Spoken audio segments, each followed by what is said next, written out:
Most people who call themselves awakened are not awake at all. They are dreamers, caught inside a brighter dream, mistaking the flicker of neon signs for the rising of the Sunday. They wear the word spiritual like a badge, but their nervous systems still vibrate with the same panic, the same cravings, the same unexamined patterns. They believe they've escaped the maze only because the walls have changed color, but the corridors are endless, repeating themselves like a mirror facing another mirror. And here is the paradox. The true awakening does not arrive with trumpets, certificates, or applause. It comes in silence, in anticlimax, in that unremarkable Tuesday morning when you notice the world feels strangely new, yet no one else around you seems to notice. The furniture of your life remains the same, but something in the atmosphere has shifted, subtle as the hue of the sky before a storm. This is the hidden truth. There is a test, and you are already taking it. A test with no proctor, no study guide, no deadline, stamped at the top of the page. It isn't announced in retreat schedules or whispered by gurus. You can't pass it by collecting mantras or memorizing sacred texts. And yet your entire life, your nervous system, your choices, your dissolving relationships, already reveals your score. The test is so subtle, so completely interwoven into your existence, that the moment you chase it, you fail, and the moment you stop trying to pass, you pass. What could be more paradoxical? What could be more maddening? To strive is to miss it. To let go is to land exactly where you always were. Pause here, because I want you to feel the strangeness of this claim. Imagine climbing a mountain with every ounce of strength you've got. The air thins, your chest burns, your legs shake with exhaustion. After years, maybe decades, you reach the summit only to find yourself standing exactly where you started, at the base, barefoot on the ground you had never really left. This is not metaphorical exaggeration. This is how human consciousness operates when it pursues enlightenment like a prize. The harder you chase, the tighter the trap. The more you seek, the further you drift. And the moment you release the chase, you discover the mountain was always under your feet. Have you felt it yet, that eerie shift, that flicker, at the edge of perception, perhaps in a conversation that suddenly felt shallow and unbearable? Perhaps in a relationship that collapsed not because of a fight, but because it couldn't survive your honesty anymore. Or in a late-night stillness where your chest expanded as if a door had quietly opened inside you. You may not have been able to name it, but your body knew you had crossed a threshold invisible to almost everyone else. And that is precisely why you doubt it. How could something so ordinary, so unceremonious, be the crossing point that sages and scriptures have described for centuries? Because truth stripped of ritual is always anticlimactic. It doesn't sparkle like fireworks. It dissolves like mist. Here's the part they fear you'll discover: you don't need them. Not the endless carousel of teachers, not the marketplace of methods, not the libraries of esoteric jargon that pile up like sand over the simple core of being. You were always whole. You were always standing at the summit. The noise of seeking only made you forget. That is why every tradition worth its salt eventually points to silence, to surrender to the paradox of doing nothing until the illusion of a doer collapses. But don't misunderstand. This isn't passivity. It isn't laziness. It isn't withdrawal from life. It is participation without pretense. It is love without a script. It is the way a flame burns without needing permission or a certificate of completion. That flame already flickers in you, hidden beneath the ashes of identity and effort. You don't ignite it, you simply stop smothering it with your compulsive need to become something else. Think of your nervous system as a radio dial. For years you've been stuck on static, convinced that clarity lives in another station. You twist the knob, endlessly searching, comparing, chasing, and then one day you stop. You take your hand off the dial. In the stillness, the frequency locks in by itself. The static dissolves. The music was always there. Your interference was the problem. This is the final test of consciousness. to recognize that the frequency shift is not achieved but revealed. Not forced but allowed. Not won but uncovered. So let me ask you right now in this moment, have you noticed your world change color? Have old companions of drama and despair vanished from your orbit without confrontation? Have you discovered a quiet gap between your emotions and your actions?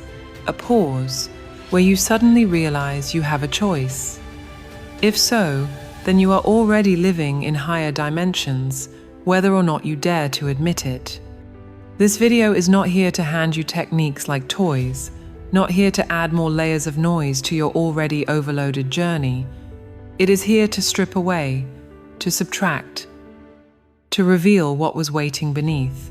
Because the most shocking truth you'll ever face is that there was never a door to pass through. The prison was imaginary, the lock was painted on, and the key was hidden in your own pocket, rusting quietly while you wandered the world searching for it. But that's not the strangest part. Because if there truly is a final test, and if you are already in the middle of it without knowing, then the real question is not how to pass, but what exactly is being tested. What is this invisible curriculum written into the fabric of your courting, everyday existence? And why is the only way to succeed the act of surrender itself? That is where our journey begins.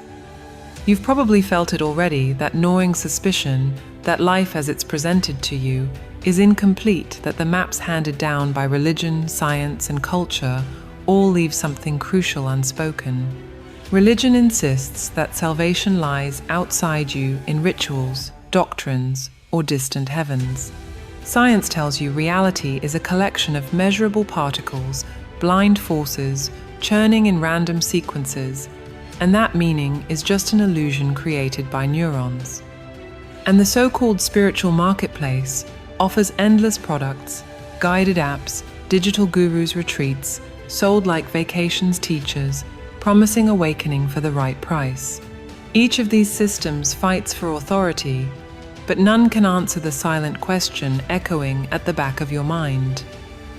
If I am already alive, already conscious, why do I feel like something essential is missing? This is the conflict of our age. On one side, the institutional voices telling you to submit, to obey, to consume. On the other, the restless yearning of your own soul whispering there must be more. You sense it not because you read a book or listened to a guru, but because you've lived it. The friendships that once defined you crumbled as if the glue evaporated. The conversations that once thrilled you now taste like ash. The career you poured decades into suddenly feels like wearing clothes that belong to a stranger. Energy vampires who used to dominate your time no longer appear, as if the universe quietly erased their number from your phone. What happened? Did you change, or did the world change? The truth is both. Your nervous system shifted frequency, and like a radio station adjusting its signal, everything tuned to a lower bandwidth simply fell out of range. You didn't need confrontation. You didn't stage dramatic exits. These people and patterns simply dissolved the way darkness dissolves at sunrise. That subtle sense that the world has changed color, that's not your imagination. It's a symptom. It's the residue of passing through a portal most people don't even know exists. And yet the paradox remains: the harder you try to prove to yourself that you've crossed, the more the door disappears. Seekers measure themselves endlessly, comparing journeys, counting retreats, collecting certifications. They quote masters they've never truly understood. They pile up evidence of progress like children stacking sand castles, terrified that the tide will wash it all away. But this obsession is the very mechanism that keeps them trapped. The final test has nothing to do with accumulating credentials. It has everything to do with subtraction, removing every mask, every identity, every story, until the raw truth stands bare. And you only realize you've crossed the test when you stop searching for proof. Ask yourself, do you remember the moment you stopped pretending? Maybe it was in the middle of a relationship where you suddenly refused to play the role expected of you. Maybe it was at work when the mask of competence and ambition cracked, and you could no longer carry the weight of it. Maybe it was in silence when you realized the peace you had been chasing through effort was already present, buried under layers of seeking. That is the invisible exam, the test no one warned you about. Most people fail, not because they lack intelligence or devotion, but because they cling to the idea of passing. They imagine enlightenment as a graduation ceremony, as a finish line with trumpets and recognition. They wait for fireworks, for visions, for celestial confirmation. But the truth is simpler, almost anticlimactic. The passing happens in the quiet shift. You can barely explain the moment when anxiety no longer drags you under, when anger burns through you without leaving scars, when fear arises, but you remain untouched. And here is the central question that shapes this entire journey. If the act of seeking keeps you trapped, and if the test can only be passed by surrender, then what exactly is the door we're supposed to walk through? This is not a rhetorical question. It is the razor edge upon which all of human consciousness balances. Religion offers one answer: obey and salvation is granted. Science offers another: there is no door, only neurons firing in the void. The spiritual industry offers a third: buy this course, repeat this mantra, attend this retreat, and you'll find the key. But none of these are the real door. Because the real door is not out there. It is not future tense. It is not for sale. It is the recognition that the very need for a door was the illusion. Let's make it personal. Think about your life right now. Are there relationships that have dissolved without drama simply because you no longer resonate? Have you noticed that situations which once triggered panic now flow around you like water around a stone? Do you sense a quiet observer inside, watching thoughts and emotions rise and fall like waves without dragging you under? If so, you've already glimpsed the truth. But most people dismiss this glimpse, doubting themselves, because it doesn't look like the mystical fireworks they expected. That's why so many stay stuck in the loop of seeking. They're waiting for the movie version of awakening, not realizing that the real thing feels more like a subtle shift in gravity, like stepping into a room that looks the same but smells faintly of rain after a drought. The curriculum of this hidden test isn't about learning something new. It's about unlearning the compulsions that made you forget what you always were. Here's the part they fear you'll discover: awakening is not an achievement. It's not a conquest. It's not the result of perfect discipline or exotic rituals. Awakening is recognition. It's the end of pretense. It's the collapse of the lie that you were ever incomplete. And so the cliffhanger that leads us deeper is this: if awakening is subtraction, if the final test is passed, not by effort, but by surrender, then what ancient maps, what hidden philosophies, what forgotten sciences have been pointing to this truth all along? The answer lies not in modern apps or digital gurus, but in wisdom that has survived for thousands of years, encoded in myths, symbols, and paradoxes. The Stoics, the Buddhists, the Hermetic sages, the Gnostics, they all drew the same outline of the door. But what is that outline? What did they know that we have forgotten? That is where we go next. If you want to understand the invisible exam you're taking, you must turn to those who mapped the unseen long before psychology and neuroscience gave names to the same terrain. Across cultures and centuries, different traditions describe the same paradox in different languages, each leaving fragments of the same puzzle. Let's gather those fragments and see what picture begins to emerge. The Stoics were among the clearest. Epictetus wrote that between every stimulus and our reaction lies a gap, and in that gap rests our freedom. The world can insult you, misfortune can strike, fear can rise in your body, but nothing compels you to surrender your mind unless you consent. This gap, the Stoics insisted, is the very space of awakening. Most people never notice it. They are swept away by anger, by desire, by anxiety, as if they were leaves tossed in the river.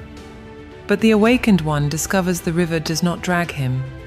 He can choose whether to step into the current. This gap, tiny and invisible, is the portal we've been describing. And isn't that exactly what you've begun to notice in your own life? That pause, that sacred breath between feeling and action that's not small, that's the crack in the prison wall. Buddhism approached the same truth through the language of emptiness and non-attachment.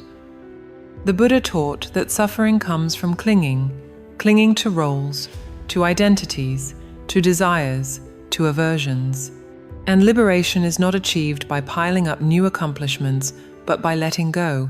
Enlightenment is not addition, but subtraction. Think of it as peeling an onion. Every layer removed stings your eyes, makes you weep, feels like loss. But the more you peel, the lighter it becomes. Eventually, nothing is left but empty space, and that space is freedom. Modern seekers often mistake non-attachment for apathy, but true non-attachment is radiant participation. It means you can love fully without chains. You can work wholeheartedly without the poison of control. You can suffer without drowning. Isn't that exactly the opposite of what the world teaches? They tell you to accumulate, to protect, to cling. The ancient path was to release. Hermeticism, the esoteric wisdom of Egypt and Greece, encoded the same insight in its first axiom: as above, so below, as within, so without. The Hermetic sages insisted that the outer world is a mirror of the inner. To change the projection, you don't polish the mirror, you change the image you are casting. Modern neuroscience might phrase this as predictive processing. The brain doesn't merely record reality, it generates it, constantly predicting and then confirming its own expectations. In other words, what you hold within becomes what you see without. Hermeticism knew this long before psychology was born. That's why they taught the art of mental transmutation, changing the vibration of the inner field until the outer field reorganizes to match. Think about that. Every event you encounter may be less like a brute fact and more like an echo of your own frequency. And when your nervous system shifted, as you've recently begun to feel the echo shifted too. Carl Jung in the 20th century rediscovered fragments of this map. He spoke of individuation, the lifelong process of integrating the shadow, the forgotten, the denied parts of the self. Jung's most dangerous insight was that what you reject in yourself will appear outside you as fate. The friend who betrays you, the partner who manipulates you, the enemy who provokes you, they are all mirrors of unintegrated fragments of your psyche. To awaken is not to banish these shadows, but to recognize them as your own, to draw them back into the circle of wholeness. Jung called this synchronicity, when inner patterns and outer events rhyme with such precision that you realize the world is not random, it is participatory. The more you integrate, the more the world shifts in harmony. Suddenly coincidences multiply, and life feels scripted by an intelligence you cannot explain.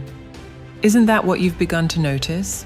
That the right people appear, the old ones dissolve, and events line up with uncanny timing. It's not random, it's resonance. The Gnostics, often hunted and silenced, spoke in the language of two minds.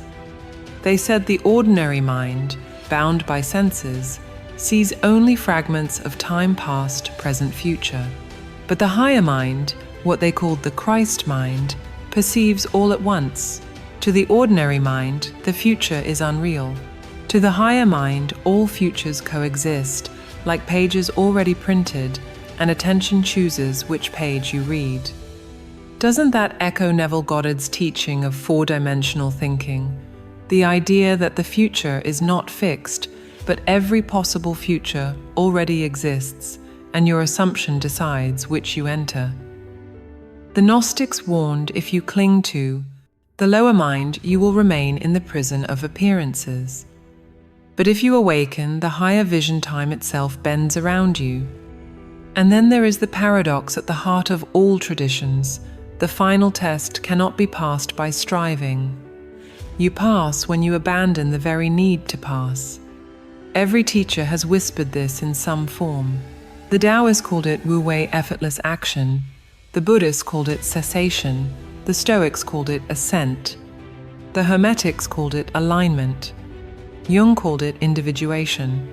All point to the same inversion: stop chasing, and the thing you sought will stand revealed. Let me give you a symbol. Imagine a labyrinth. Most seekers race through it, desperate to reach the center. They take wrong turns, double back, grow exhausted. But the labyrinth has no walls, only lines painted on the ground. The walls exist only in your mind. At any moment, you could step across and find yourself free. But until you realize the walls are illusions, you keep running in circles. The final test is precisely this recognition that freedom was always available, that the summit was always under your feet. Have you noticed this in your own experience? That after years of effort, meditation, study, struggle, the true peace arrived, not when you finally achieved the technique, but when you dropped it, when exhaustion forced you into surrender. That's not failure. That's the hidden doorway. The ancients knew it, the mystics knew it, but they often hid it in paradoxes and riddles because the ego cannot use this truth to become stronger. The moment the ego hears stop striving, it tries to strive at stopping. That is why the teachings are circular, paradoxical, frustrating. They are designed to exhaust the seeker until surrender happens naturally. Here's the part they don't want you to hear. You already know this, you've tasted it. That subtle shift, you felt that quiet pause in your reactions, that sense that the world has changed color. Those are not accidents. They are proof that the ancient maps are describing something you are already living. You don't need to adopt a new religion or memorize new jargon. You only need to notice the clues that life itself is giving you. And yet, a question remains. If these traditions all point to the same truth, how does it actually work? Is it just philosophy, or is there a mechanism, a real testable process in consciousness and the body that explains why surrender transforms reality? If so, could that mechanism be practiced deliberately rather than stumbled into by accident? That is the question we must face next. Because without understanding the mechanism, wisdom remains abstract. And the danger is that seekers turn philosophy into decoration. Another mask, another identity. But when you see how the mechanism works biologically, psychologically, energetically, the paradox begins to make sense. The test is no longer mystical fog. It is the most practical thing in the world. And here's the cliffhanger. The ancients were not naive. They described it in symbols: the eye, the serpent, the mirror, the flame, not because they were primitive, but because they had no microscopes, no EEGs, no fMRI machines. They had to point with myth and poetry to the same mechanism neuroscience is only now beginning to confirm. So let us cross the threshold. Let's step from philosophy into practice. What actually happens in your body, your brain, and your field of awareness when you stop trying to transcend? And why does this simple shift ripple outward to reorganize your entire life? That is what we explore next. The ancients described it with symbols: the serpent biting its own tail, the mirror that reflects both seer and seen, the eye that looks inward as well as outward. Today we have different words: observer effect, subconscious reprogramming, neuroplasticity, energy fields, predictive processing. The mystery is the same, only the vocabulary has changed. If you can see how the mechanism works, then the paradox of the final test is no longer abstract. It becomes something you can feel in your own breath, in your own nervous system right now. Let's begin with the observer effect, the famous principle from quantum physics. At the subatomic level, particles don't behave like tiny billiard balls. They exist in waves of probability, multiple futures waiting to crystallize. Only when observed do they collapse into a specific outcome. While mainstream science argues about interpretations, the metaphor is impossible to ignore. Attention organizes reality. Expectation shapes what is possible. Your very act of observing is creative. Isn't that what Neville Goddard described when he said, "The future is not fixed, but contains multiple trajectories, and your assumption chooses which you walk into science and mysticism, once enemies are pointing to the same mechanism." Consciousness is not passive, it participates. But how the answer lives in your nervous system. Your brain is not a camera recording reality, it is a prediction machine. Every moment it generates models of what it expects to see, hear, feel. Your eyes don't send reality into your head, they send fragments of data that your brain stitches into a story. That story is guided less by evidence than by expectation. If you believe the world is hostile, your nervous system scans for threats, interprets ambiguity, as danger floods you with adrenaline. If you believe you are safe, the same events are interpreted as opportunities. The outer world bends to the lens of the inner. That's why Hermeticism insisted, as within, so without. It wasn't poetry, it was neurobiology thousands of years before we had the language. This is why imagination is not childish fantasy, but a generator of worlds. When you vividly imagine yourself acting in a scene, first-person, multisensory, emotionally engaged, your brain activates almost the same neural circuits as if you were physically there. Athletes use this to enhance performance. Neuroscientists call it mental rehearsal. Mystics call it assumption. Competitors' thread echoes this. The difference between seeing yourself on a movie screen, spectator visualization, versus living it in your imagination, participatory embodiment, is the difference between failure and transformation. The subconscious doesn't respond to concepts, it responds to felt reality. And here's the paradox again. The more you try to force a state, the more the subconscious resists. Effort signals lack. Striving broadcasts the message, "I don't have it yet." The subconscious obeys that signal. But when you relax into the state, as if it already were, the subconscious accepts it as real and the body begins to align. That is the mechanism of surrender disguised as defeat. You give up chasing, and suddenly the very thing you sought is alive in your system. Look deeper into the body itself. The vagus nerve, the great wandering nerve that connects brain, heart, and gut, acts as the tuning fork of your emotional state. When vagal tone is low, your system flips easily into fight or flight. Stress hijacks you, drama sticks. But when vagal tone is high, your body recovers quickly, your heart rate variability expands, your breath deepens. You can feel anger without becoming anger, fear without freezing sadness, without drowning. This physiological flexibility is the lived evidence of the sacred gap between stimulus and response. It is what the Stoics described as freedom. It is what the Buddhists meant by non-attachment. It is what you are beginning to notice. The drama doesn't glue to you anymore. It passes through. Not because you are cold, but because your nervous system is playing a different frequency. Time itself begins to warp when this mechanism stabilizes. Have you noticed moments stretching into eternity, or hours dissolving in what felt like minutes? That's not illusion. When the brain's default mode network quiets, when the chatter of self-referential thought fades subjective, time loses its grip. This is what the Gnostics described when they said the higher mind perceives past, present, and future as one. This is what mystics have always hinted: the eternal is not after death, it is accessible in the pause between thoughts. Let's anchor this with a metaphor. Imagine life as a film reel. Each frame is a moment in time. To ordinary perception, you only see one frame at a time. But in truth, the whole reel exists at once.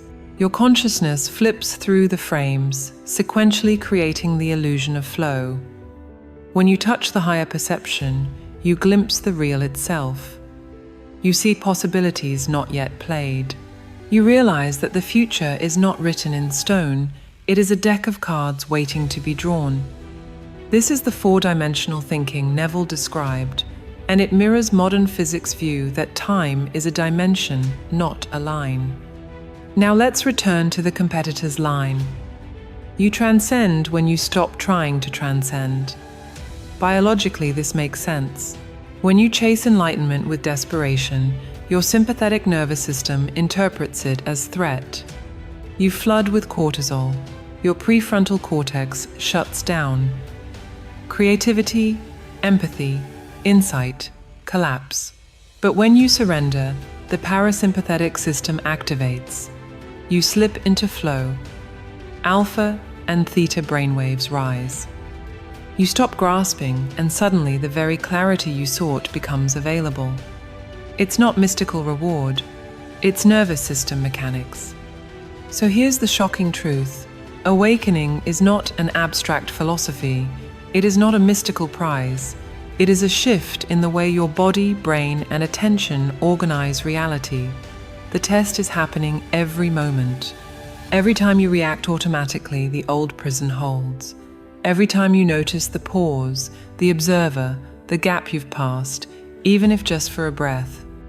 Here's the part they hope you never connect. The ancients were describing the same mechanism modern science now confirms. The Stoics' gap is the vagal pause. The Buddhists' emptiness is predictive processing quieted. The Hermetic mirror is the brain's simulation of reality. The Gnostic vision of time is the real glimpsed all at once. They didn't have our instruments, so they used symbols. We have instruments, but we lost the poetry. Both are pointing to the same invisible machine. But knowing the mechanism is only half the journey. Understanding the radio doesn't help if you never tune it. The next question is practical. How do you stabilize this shift in daily life? How do you turn flashes of awakening into a nervous system baseline?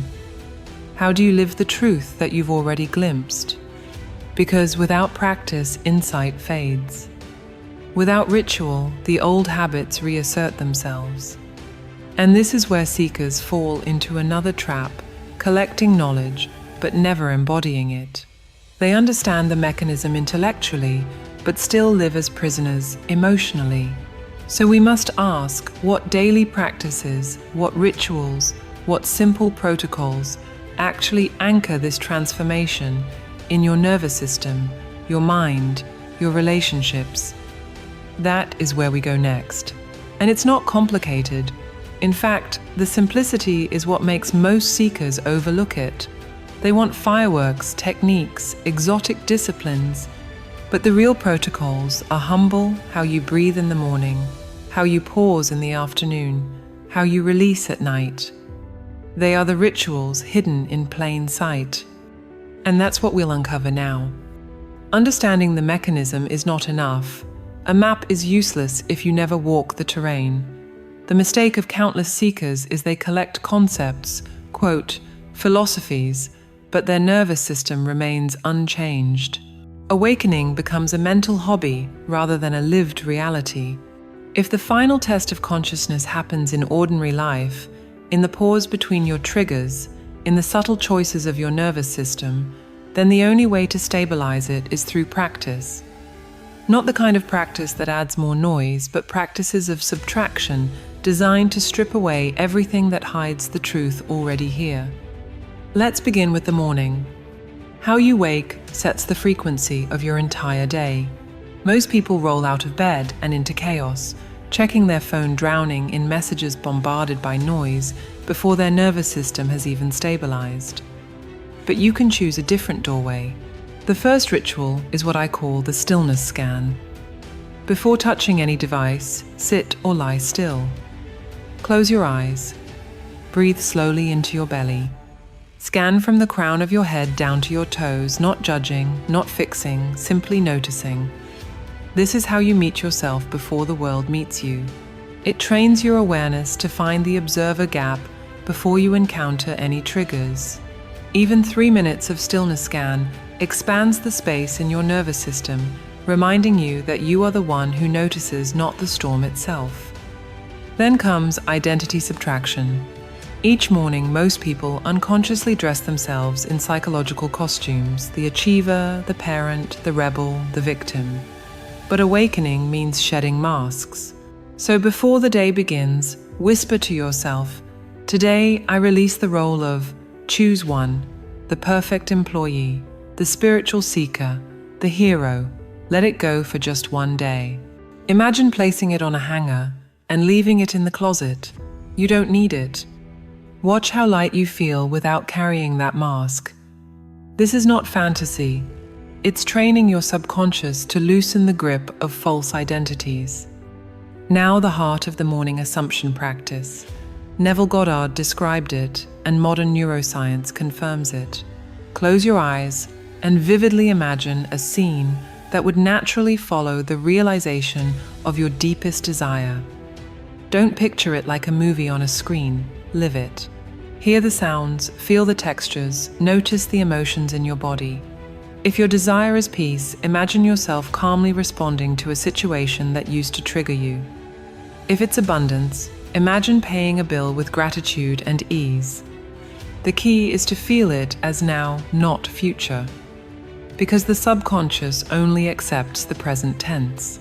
This practice rewires your predictive brain, sending new instructions to your nervous system about who you are. Then one of the simplest yet most neglected rituals, light hygiene. The pineal gland, the so-called third eye of ancient mysticism, is not just symbolic. It regulates melatonin and circadian rhythm. When you expose yourself to morning sunlight, within the first hour of waking, you reset your biological clock. Your energy stabilizes, your mood lifts, your sleep improves. Ancient seers honored the rising sun as sacred, not just because of myth, but because they sensed this alignment. Science now confirms what mysticism intuited light is medicine. If you want your inner vision to clarify, begin by honoring the outer light. But awakening is not just about mornings. The middle of your day is filled with thresholds, moments when you shift environments, tasks, conversations. Most people stumble through them unconsciously, but you can turn them into mini rituals. Every time you walk through a doorway, pause for 3 breaths. This is the threshold pause. It's small and visible, but it resets your nervous system dozens of times a day. Imagine what would happen if you entered every meeting, every conversation, every room in a state of presence rather than automatic reactivity. That's not theory, that's the difference between living in the prison of reflexes and living in the field of choice. Next, practice the state switch. When a strong emotion arises, anger, fear, sadness, don't fight it or suppress it. Instead, apply 3 steps: label it, locate it, loosen it. Label the emotion with one word, anger. Locate where it lives in the body, tight chest. Then loosen it with breath. Inhale into that spot, exhale and soften. Neuroscience shows that labeling emotions decreases amygdala activity, while awareness of sensation calms the body. This ritual turns storms into signals. Emotions stop being dictators and become messengers. And here's a powerful midday anchor. Ask yourself, what would the version of me who has already passed the test do next? Don't overthink it. Listen for the first calm impulse.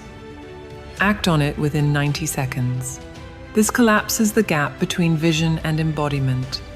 Instead of waiting for confirmation, you live as if, and living as if is what selects the trajectory of your future. Now let's step into the evening. Nighttime is when the subconscious is most porous, most willing to reprogram. If you squander it with distraction and screens, you reinforce old patterns. But if you use it deliberately, you plant seeds in fertile soil. Begin with rescripting. Replay one moment of the day that was sticky, an argument, a mistake, a fear.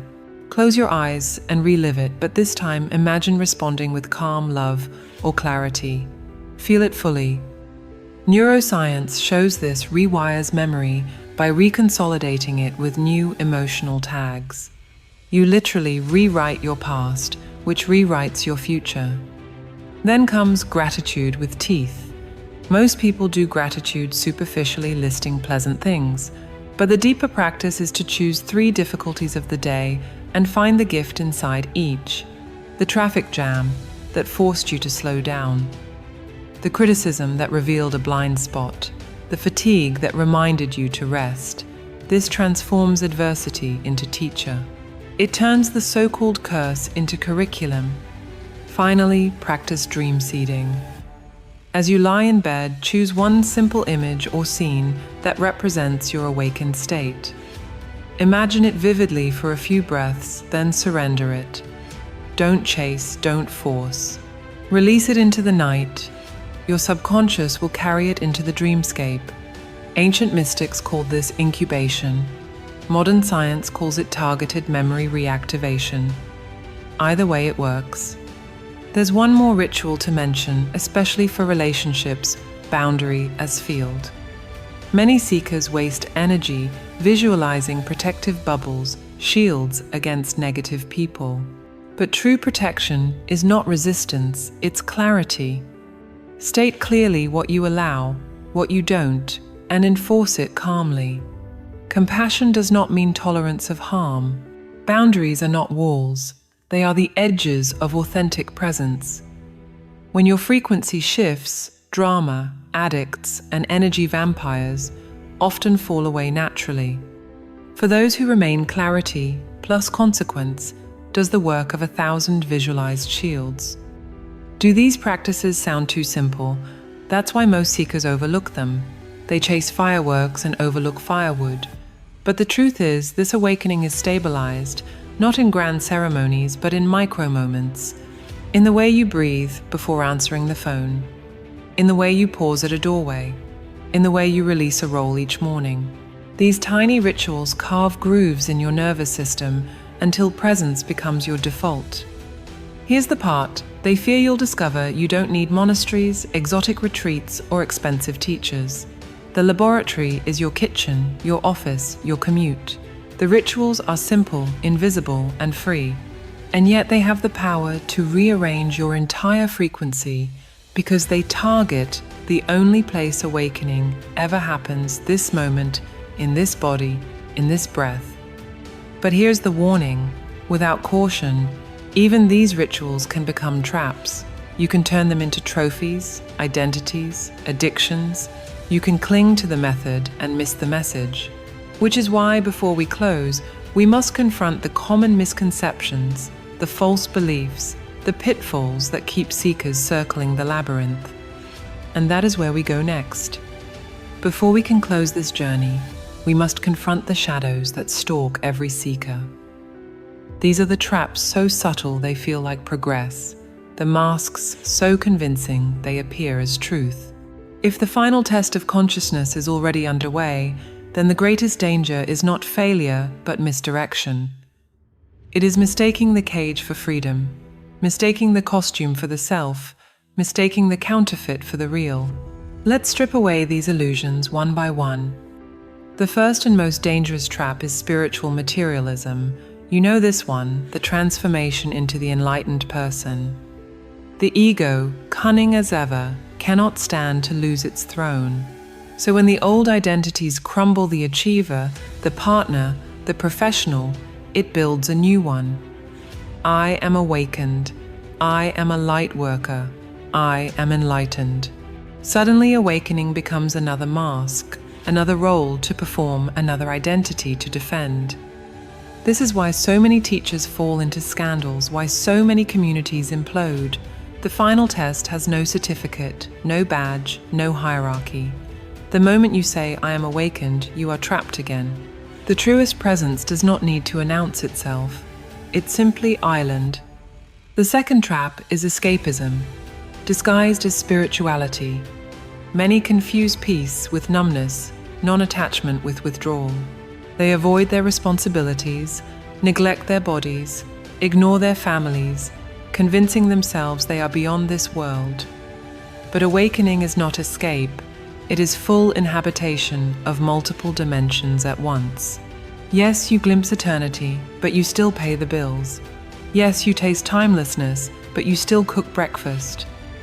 The final test is not passed by abandoning the human, but by embracing it fully without drowning in it.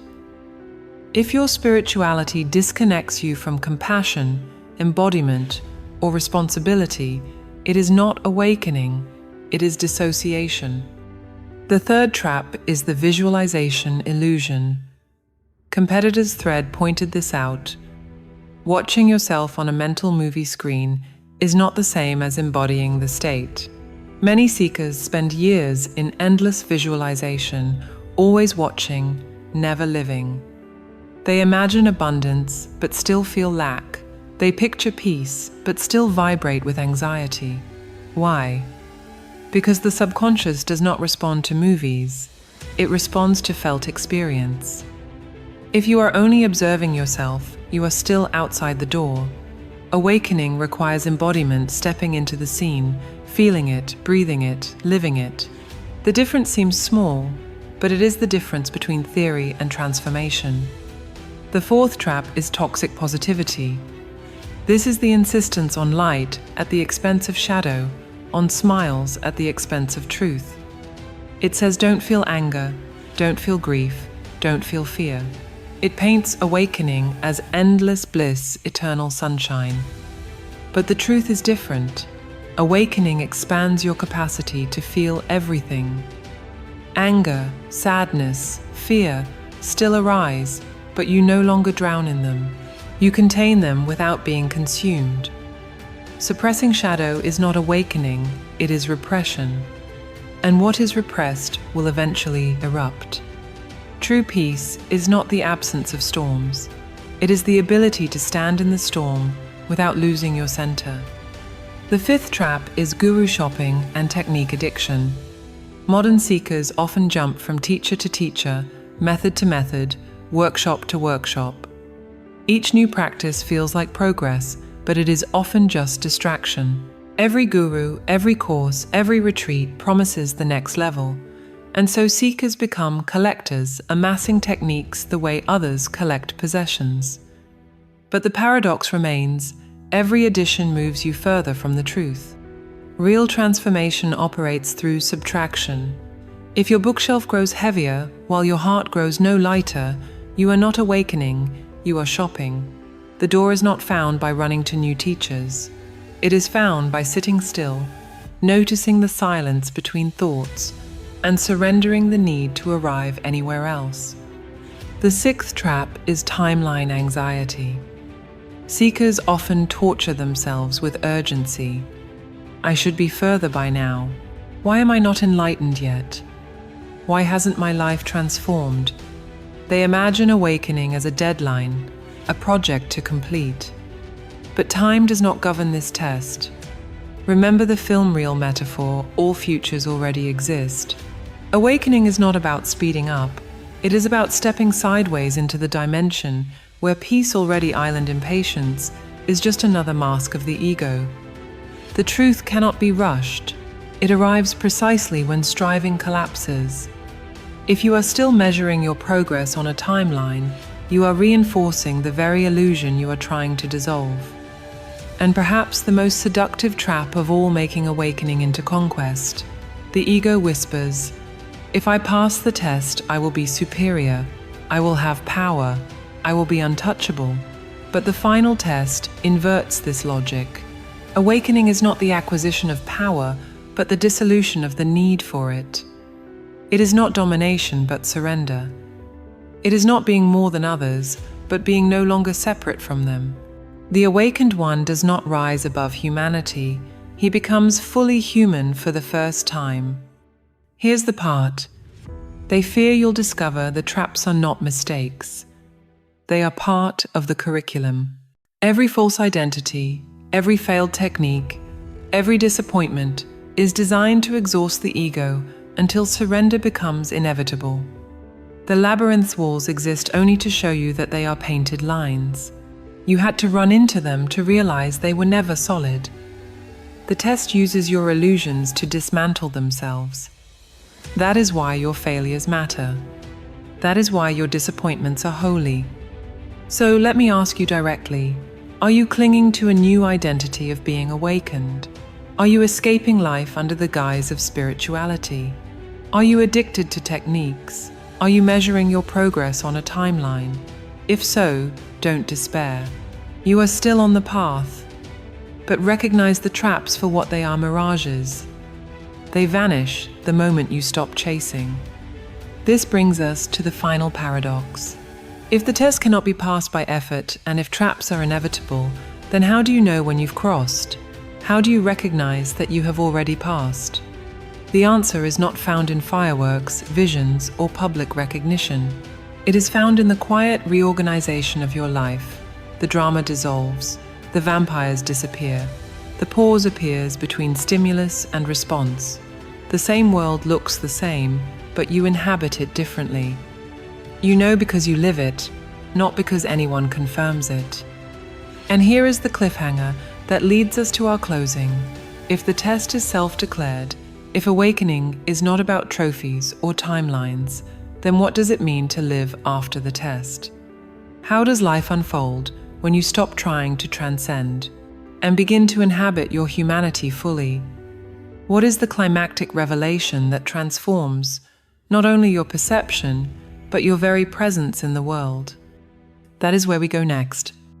So here we are at the edge of the paradox, staring into the mirror of the final test.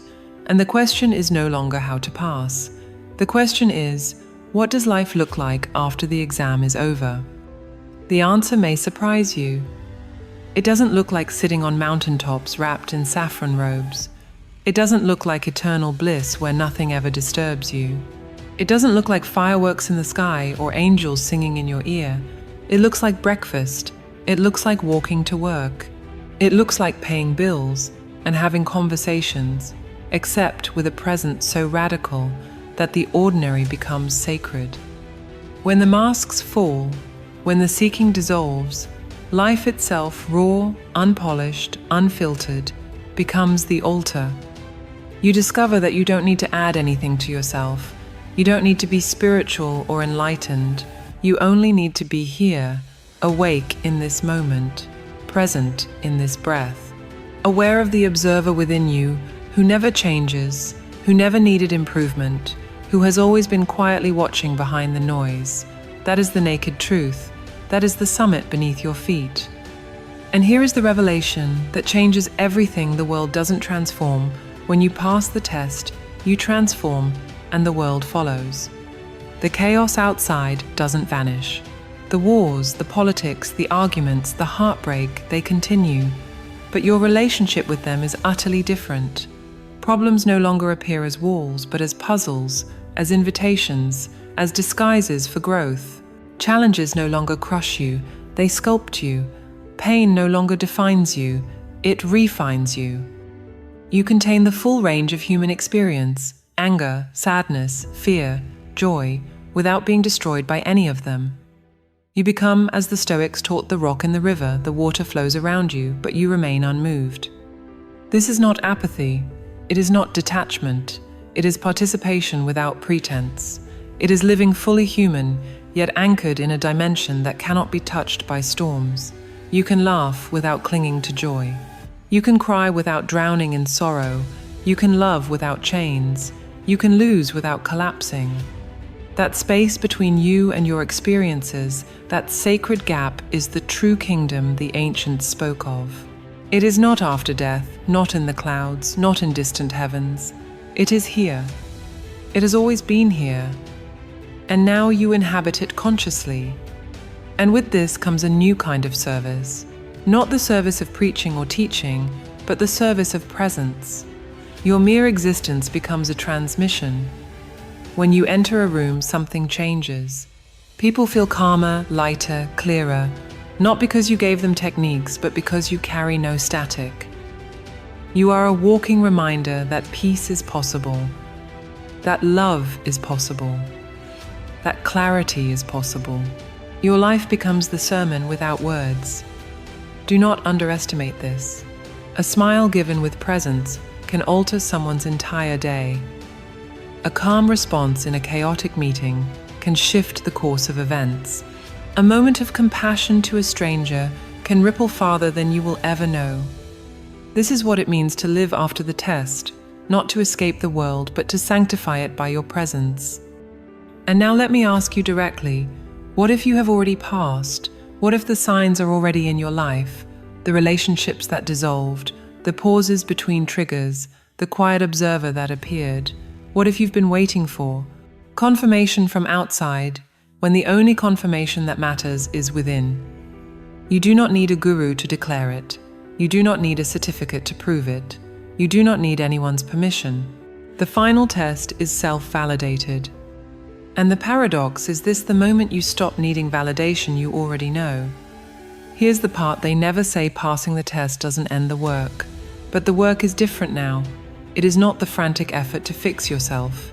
It is the gentle vigilance to remain open, to notice when the ego tries to reclaim its throne, to notice when drama tries to seduce you back into its grip.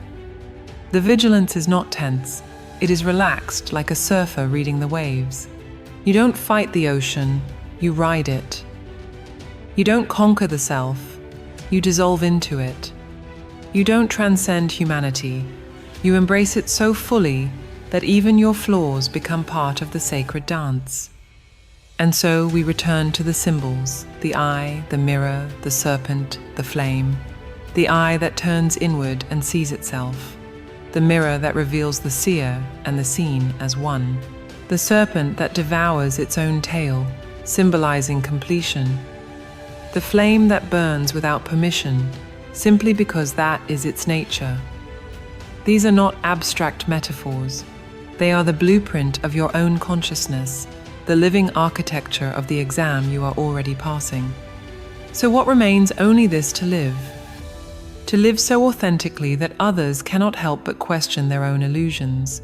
To live so presently that every ordinary act, washing dishes, answering emails, walking down the street, becomes a transmission of peace. To live so fully human that the divine is obvious in your very breath. That is the service. That is the gift. That is the revolution happening quietly across the world, one person at a time, one breath at a time. And so I leave you with this final image, a mirror etched with invisible code. You stand before it, desperate to solve the puzzle, to pass the test, to unlock the secret. You strain, you analyze, you strive, and then exhausted you let go. The condensation fades, the code clears, and you realize there was never a puzzle at all. The mirror was only reflecting you, and the eye staring back was not separate from the world, it was the world itself looking through you. Here is the truth that cannot be unlearned. Stop running toward the summit. Stand still. Notice that the mountain was your breath, the path was your attention, and the sky has always been watching through your eyes. The final test is over. You are here. You always were.